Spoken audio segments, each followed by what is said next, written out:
Bem-vindos ao nosso Pode Sim 33. Eu sou Carlos Luiz. Hoje nós vamos dar continuidade, voltar a nossas reflexões sobre o livro A Grande Espera, escrito pelo Eurípides Barçanufo após o seu desencarne, após a sua última existência em Sacramento, por meio da Corina Novelino, que foi uma continuadora leal e fiel de seu trabalho. Antes disso, alguns avisos, agradecimentos e informações. Quero agradecer de coração ao Max Pereira, a Giovana Mello, que se dispuseram corajosamente a colaborar com o nosso trabalho. Sejam muito bem-vindos. Ao Eusílio, que nos deu uma sugestão importante, vamos operacionalizar. E também a Garcita, que foi a responsável pelo nosso contato também com o Max Pereira.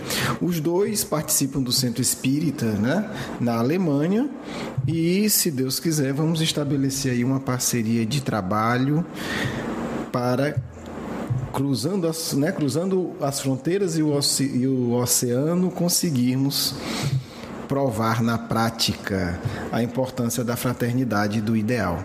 A Ângela se tornou seguidora essa semana. Muito obrigado, Ângela, por esse voto de confiança. Os outros que se tornaram seguidores antes, eu peço desculpa, Estamos fazendo um levantamento para poder falar um pouco mais de vocês, Nesse momento de organização do blog. Vamos começar a partir dessa semana a falar mais, de quem entra em contato. Aos outros que já entraram em contato, eu peço, a gentileza, daqueles que querem colaborar, dá uma olhada de novo no blog, entre em contato com a gente para a gente iniciar esse processo de colaboração. Bem, um dado curioso. Mais de 200 pessoas ouvem o nosso programa e nós tivemos 2 votos, quer dizer, 1%. Estamos perdendo e feio da eleição presidencial, que bem mais de 2% vão às urnas. Então, se você está nos ouvindo agora, a gente ainda vai deixar vote na sua opinião sobre o Pode Sim 32. Por que isso é importante? Porque somente a partir desse diálogo a gente vai poder aperfeiçoar o nosso programa. Não tem como saber se nós estamos sendo bem compreendidos, se nós estamos sendo bem entendidos, se vocês realmente estão gostando e como aperfeiçoar. O ideal seria conversar com cada um de vocês. Como não é possível, a gente coloca a votação, o ótimo, regular e bom, e deixa o espaço para os comentários. Logo vamos conversar com vocês sobre o modelo do programa, especificamente sobre o tempo de duração. Bem, voltemos a essa excelente obra. A gente está concluindo a estadia do Marcos no grupamento essênico. A divisão é minha, apenas didática, mas assim, eu divido essa obra em 3 momentos centrais. Do início, da vida do Marcos, com o pai, uma espécie de governador da Judéia, da região onde nasceu Jesus, até a ida dele para o grupamento essênico e até a saída. Digamos que essa seria a parte 1, segundo aqui a minha divisão, apenas didática. Então, a gente conclui essa parte. A partir do próximo programa, Marcos não vai estar no grupamento essênico que ele foi levado lá pelo Lisandro. A segunda parte é onde ele inicia uma nova etapa de trabalho, assumindo muito mais responsabilidade, e onde tem um encontro com o Cristo. Adiantei essa parte para vocês entenderem por que está demarcada essa segunda etapa. E uma terceira etapa é o que acontece depois que o jovem, que o adolescente Marcos encontra com Cristo. Então vamos hoje concluir a primeira etapa. As últimas vivências que nós temos notícia, obviamente, de Marcos no grupamento essênico. Nessa fase, Marcos já tem 3 anos de aprendizado no grupamento essênico perto do Mar Morto. É preciso só esclarecer que existiam pelo menos 2 grupos essênicos próximos ao Mar Morto. Um, que ficou até famoso agora que eu digo há algumas décadas, pela descoberta dos manuscritos do Mar Morto. Nós fomos pesquisar e vimos que esse não é o grupamento essênico de Curã, que é esse que se tornou famoso. No futuro vamos pesquisar um pouco mais, ver o que é que tem de achado histórico sobre esse grupamento do Lisandro e do Marcos, né? De Bezerra e de Eurípides. Quais são o último aprendizado de Marcos no grupamento essênico? Após 3 anos, que ele define como 3 anos plenos de interesses e de alegria, que Marco teve. Ele vai se dedicar agora às tarefas terapêuticas, Ele vai auxiliar a cuidar da população local que está doente e, na verdade, de muitos lugares, porque se tornou um lugar conhecido de amparo, de saúde. Então, as pessoas muitas vezes viajavam dezenas, centenas de quilômetros porque sabiam que ali eles teriam uma grande chance de cura e que certamente seriam bem atendidos, medicados gratuitamente. Antes da gente falar especificamente dessa tarefa, eu quero lembrar que Eurípides Barçanufo fazia a mesma coisa em Sacramento, interior de Minas Gerais. Tinha uma pequena farmácia, ou relativamente grande, para a época, farmácia de manipulação, onde ele preparava o medicamento e dava gratuitamente para quem o buscasse, acrescentando apenas o amparo espiritual de Bezerra de Menezes pela via mediúnica. Então, a grande maioria das receitas eram dadas por Bezerra de Menezes, mesmo Eurípides sendo um homeopata. Por que? Alguém pode perguntar, Porque otimizava o trabalho. Obviamente, Bezerra tinha condição de fazer um diagnóstico mais rápido e por isso eles conseguiam atender muitas vezes mais de 1.000 pessoas em um único dia. O que é que eu chamo atender? Psicografar a receita, preparar e entregar ou enviar pelo correio, porque eles atendiam pessoas de todo o Brasil. Vocês desculpem a voz, mas a gente está ainda em fase de recuperação da garganta. O capítulo é o capítulo 20. Nesse capítulo eu vou ser um pouco mais detalhado. A partir do próximo programa a gente vai ter uma visão mais ampla, senão a gente não termina o trabalho dessa obra. Que, aliás, seria bom saber o que é que vocês estão achando. A gente caminha ainda nesse ritmo ou acelera? Importante vocês falarem, porque os espíritos não nos contam isso. Diz que vocês que têm que nos contar. Vamos lá. Marcos, nesse dia, está indo com Alexandre, que é o responsável, digamos assim. Marcos está lá como aprendiz e ajudante. Alexandre nota que Marcos está triste e pergunta o que ele tem. E Marcos diz: estou aflito por papai. Alguma coisa deve ter acontecido. É o coração que me diz. Olha que coisa interessante. Eurípides também tinha isso, quer dizer, continuou tendo. Perceber, captar vibratoriamente a informação de pessoas que ele amava, e no caso do Eurípides, de pessoas que buscavam socorro. E aí Alexandre pensa no que fazer, mas não lhe vem nenhuma ideia para amenizar o sofrimento do Marcos. Então ele sente que o silêncio seria o melhor colaborador da sua solidariedade. Olha que vivência interessante. Eurípides não está dizendo que a gente sempre deve silenciar ante a angústia de alguém. Naquele momento, Alexandre entende que a melhor resposta seria o silêncio. Como ele entende isso? Conhecendo-se. À medida em que o indivíduo vai se equilibrando, ele vai tendo intuições mais profundas. Ele quer ajudar, e aí ele indaga a si mesmo, Indaga ao seu eu profundo, e com certeza com sintonia espiritual excelente, que eles tinham. E aí pensa, como eu posso ajudar o Marcos? Não lhe vem nenhuma ideia clara e depois ele entende, com o silêncio. E aí ele permanece em silêncio. Observe que não é uma regra absoluta. O que Eurípides nos ensina aqui, por meio da conduta do Alexandre, é que às vezes a vibração solidária silenciosa é o melhor caminho de ajudar. Outras vezes não. É importante a gente pensar isso. Nós toda hora estamos encontrando com pessoas que demandam, que precisam, que necessitam da nossa solidariedade. E ao invés da gente criar um padrão de solidariedade, eu sempre falo isso, eu sempre fico em silêncio, vamos aprender a sentir. talvez uma prece silenciosa, né, ajude bastante. Como eu posso ajudar essa pessoa que está com esse sofrimento na minha frente? Se questionar isso é essencial, é uma lição que a gente tira daí antes de falar ou de silenciar. Cada caso vai ser bem específico. Eles chegam à farmácia e aí Marcos começa a ficar empolgado, né? Porque ele disse que a tarefa era muito interessante, né? Porque o que é que significava? Auxiliar os enfermos. Não apenas por meio de medicamento do corpo, mas com o amparo àquelas almas enfraquecidas pelo constante tumultuar das aflições. E aí é uma concepção bonita de ajuda. Eles davam medicamentos fitoterápicos, preparavam plantas, chares, ungüentos e etc., mas também davam o conforto da alma. Porque boa parte dos nossos problemas de saúde é por conta das aflições que tumultuam e desequilibram o nosso organismo. E aí, olha que diálogo. Então, Marcos vai lá, né, se empolga, no melhor sentido do termo, e conversa, escuta, vê tanto sofrimento. Nós estamos falando do nosso Marcos já com 11 anos, né, já está bem mais maduro do que quando ele chegou no povoado.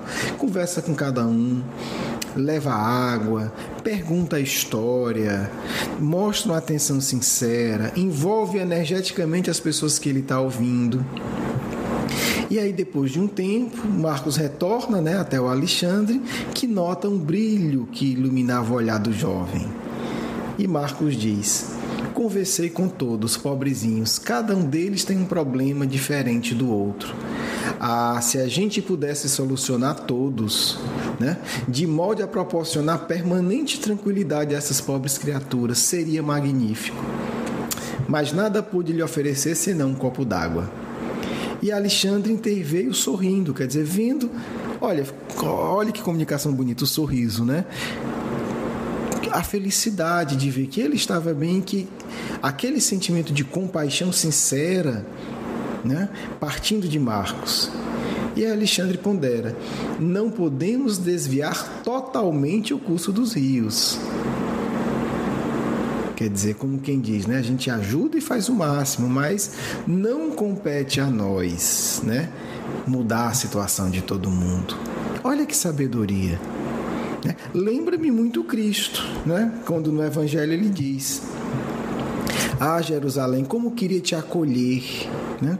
Como queria que vocês ficassem próximos de mim. E usa até uma metáfora, né? Uma figura bonita.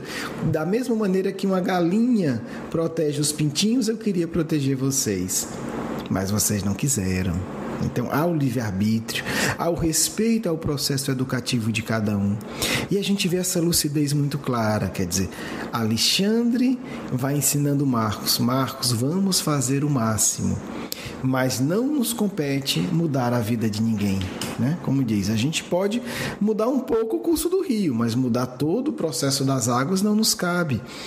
Deus, né, o Ser Supremo, sabe muito mais do que nós. E aí talvez isso seja essencial, porque muitas vezes, né, como se diz, a gente quer ser mais real do que o rei, né? Quer dizer, a gente quer ser melhor do que Deus, né? Falando a nossa linguagem mais clara. E aí a gente cai num desequilíbrio. E aí a gente vê a postura excelente. Eles estão lá doando o seu tempo, o seu carinho, o seu equilíbrio, o seu saber, a sua atenção, absolutamente sem nada receber. Por outro lado, eles intuem em profundidade que é importante também aceitar os fatos. Então, eles atuam, né, são ativos, são proativos, eles colaboram, eles fazem o máximo. Por outro lado, eles preservam uma profunda paz. Porque muitas vezes, e aí eu posso falar muito de mim, né, hoje eu acho que bem menos, a gente se vê perturbado pelo trabalho do bem. Né? É muita coisa para fazer, muita atividade, muitos excessos. Sinal que está alguma coisa errada, porque nós não somos melhores que o Cristo. Eu digo isso para mim. O Cristo ajudou todo mundo e não se perturbou. Então, eu não, né? Porque a gente às vezes quer defender a nossa desarmonia íntima. Não porque eu estou fazendo muito bem, é pelos outros. Será que eu estou fazendo bem mais do que o Cristo? Não. Então, esse equilíbrio de doar-se ao máximo e permanecer equilibrado, né? Como ele descreve aqui, Marcos, depois de conversar com todos, estava com o olhar iluminado e querendo fazer mais. E aí vem a hora da sabedoria. Se a consciência nos diz, fiz o meu máximo, doei-me plenamente, e o doar plenamente não é enlouquecer, né? A gente está vendo aqui, eles estão em paz. Nós estamos no caminho certo. À medida em que a gente acha que está fazendo o bem e está se tumultuando, há algo de errado. Temos que investigar. Será que essa busca não é a busca da vaidade? Será que essa busca não é a busca de ser reconhecido, de ter vantagens, ou de querer subornar as leis divinas? Eu estou fazendo bem, eu não posso sofrer nada nem quem eu amo. Porque não esqueça, o capítulo começa com Marcos sabendo que algo está errado com o pai. E no capítulo seguinte a gente vai saber que o pai foi mandado para a pior situação possível, né? Foi para as galeras romanas, onde, sabia-se, ninguém saía com vida. Quer dizer, um trabalho de remar, né? Constantemente sem descanso, sob açoite, sob maus tratos, até a exaustão e a morte. Marcos está sentindo isso, ele sabe que algo errado aconteceu. Ainda assim ele está lá, ele doa-se, ele harmoniza-se. Olhe a lógica do trabalho do bem. O trabalho do bem deve nos harmonizar. Nós estamos diante de um menino de 11 anos de idade que sente profundamente que algo está muito errado com o pai, que ele já sabia que estava preso, e ele vai atender dezenas de pessoas sofredoras. Olha que padrão elevado. E depois ele está iluminado. Quer fazer mais, mas aprende a ver o seu limite, né? Ele poderia sair daí por desequilíbrio em nome do bem, né? Ficava lá e de uma maneira totalmente desequilibrada, dizendo que estava doando-se. Esse equilíbrio é um ponto que nós precisamos achar em nossas atividades. Fazer o máximo, sacrificar-se, mas não perder a noção de que o bem tem que fazer bem também para a gente. Emmanuel tem uma frase muito forte que diz o seguinte: muitos espíritas não cuidam do bem de si mesmos, né? Muitos de nós ignoramos a prática do bem a si mesmo. Eu acho que esse exemplo de Marcos e Alexandre são muito positivos para que a gente possa refletir. Depois disso, haverá a mudança de Marcos. Marcos irá ser transferido desse grupamento essênio. E aí sua vida vai mudar bastante, né? Vai chegar a hora de assumir enormes responsabilidades. Afinal de contas, ele já vai estar aí com uns quase 12, 13 anos de idade, né? Acho que uns 12 anos de idade, mais ou menos. Então, está na hora, né, de fazer algo, né? Está na hora de assumir uma conduta que envolva uma dedicação e uma maturidade maior. E acredito que o nosso Marcos vai dar conta, sim, dessas tarefas elevadas que Lisandro irá confiar a ele. Desejo a vocês um ótimo fim de semana e uma ótima semana. Espero reencontrá-los na próxima sexta, né? Via Pode Sim. E desejo realmente que vocês votem, porque a partir dessa votação nós vamos ter outras, inclusive votação de tema. Mas aí vamos começar pelo menos, né, conseguindo dizer como está o nosso programa. Um grande abraço a todos. Vamos ler o Evangelho aberto à casa e abrir espaço para o encerramento com os nossos amigos espirituais. Capítulo 18. Muitos chamados e poucos escolhidos. Instruções dos Espíritos. Dar-se-á aquele que tem. Seus discípulos, se aproximando, lhe disseram: por que lhes falais por parábolas? E lhes respondendo disse: é porque a vós outros foi dado a conhecer os mistérios dos reinos dos céus, mas para eles não lhes foi dado. Porque a todo aquele que já tem, lhe será dado ainda, e estará na abundância. Mas para aquele que não tem, lhe será tirado o mesmo que tem. Por isso eu lhes falo por parábolas, porque vendo não veem, e escutando não ouvem nem compreendem. E a profecia de Isaías se cumpre neles quando disse: escutareis com os vossos ouvidos e não ouvireis, olhareis com os vossos olhos e não vereis. Mateus capítulo 13, versículo 10 a 14. Um outro trecho de Marco. Prestai bem atenção naquilo que ouvis, porque se servirá para convosco da mesma medida que vos servirdes para com os outros, e vos será dado ainda mais, porque se dará àquele que já tem, e para aquele que não tem se lhe tirará mesmo o que tem.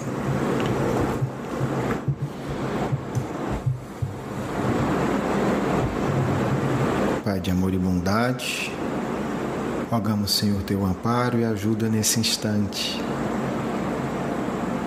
agradecendo a solicitude dos bons espíritos que nos protegem e ensinam, para que em teu nome possamos aprender a viver a verdade.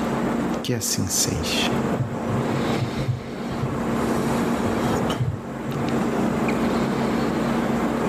Paz e alegria aos vossos corações. É nova etapa de atividades do Grupo Marcos. Por isso convocamos a todos os corações desejosos. Coragem, apresentem-se. Estamos nós, a equipe espiritual do Grupo Marcos, estimulando, intuindo e incentivando o vosso contato conosco, a vossa colaboração direta e amiga, o vosso esforço fraterno e abnegado. Vamos construir em conjunto um trabalho em nome do Cristo. E uma vez amparados pelo Mestre dos Mestres e por Eurípides Barçanufo, conseguiremos sim realizar a vontade de Deus para cada um de seus filhos, a iluminação, a conquista da paz profunda e superar os derradeiros resquícios da animalidade que ainda atormentam o ser da terra.